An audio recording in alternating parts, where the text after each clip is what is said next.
Back piece வந்து இப்போ நான் கட் பண்ணி வச்சுருக்கேன். நெக்ஸ்ட் வந்து ஃப்ரண்ட் பீஸ்.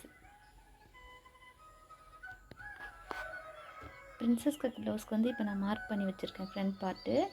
இது எக்ஸஸாக இருக்க இதெல்லாம் வந்து நம்ம இப்போ கட் பண்ணி எடுத்துடணும். இப்போ இந்த எக்ஸஸாக இருக்கிறதெல்லாம் நான் வந்து கட் பண்ணி எடுத்துட்டேன். நெக்கு மட்டும் நம்ம இப்போ கட் பண்ணக்கூடாது. ஆரி ஒர்க் ப்ளவுஸ்க்கு மட்டும் நெக்கு ஸ்டிச் பண்ணிட்டு தான் நம்ம இதை கட் பண்ணணும். இப்போ பார்த்திங்கன்னா பேக் பீஸ் முடிச்சுட்டு ஃப்ரண்ட் கட் பண்ணிவிட்டு இப்போ லாஸ்ட்டாக வந்து கை பீஸ் கட் பண்ண போகிறேன். இப்போ வந்து பார்த்திங்கன்னா 70 சென்டிமீட்டர் தான் நான் எடுத்துட்டேன், முன்னாடியே சொல்லியிருந்தேன் உங்களுக்கு இந்த ஆரி ஒர்க் ப்ளவுஸ்க்கு. இப்போ பார்த்திங்கன்னா கிளாத் மீதி இருக்கிறது இவ்வளோ தான். இதை வந்து நம்ம நாட்டுக்காக யூஸ் பண்ணிடுவோம். நான் எக்ஸாக்டாக நம்ம மார்க் பண்ணோன்னா 70 சென்டிமீட்டர்லேயே ஒர்க் பண்ணி ஸ்டிச் பண்ணிடலாம்.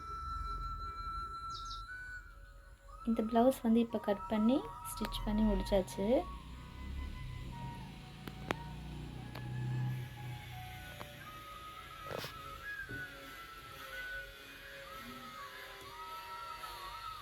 ஸ்டிச் பண்ணதுக்கப்புறமா தான் நான் வந்து கைக்கெலாம் ஹேங்கிங்ஸ் வச்சுருக்கேன்.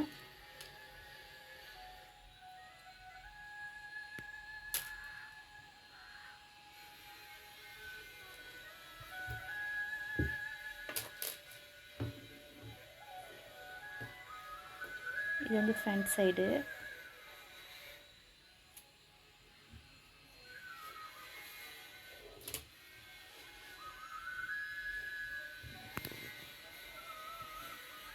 என்னோடய ஒர்க் உங்களுக்கு பிடிச்சிருந்ததுன்னா என்னோடய வீடியோ வந்து ஷேர் பண்ணுங்கள், லைக் பண்ணுங்கள். தேங்க்ஸ் ஃபார் வாட்சிங்.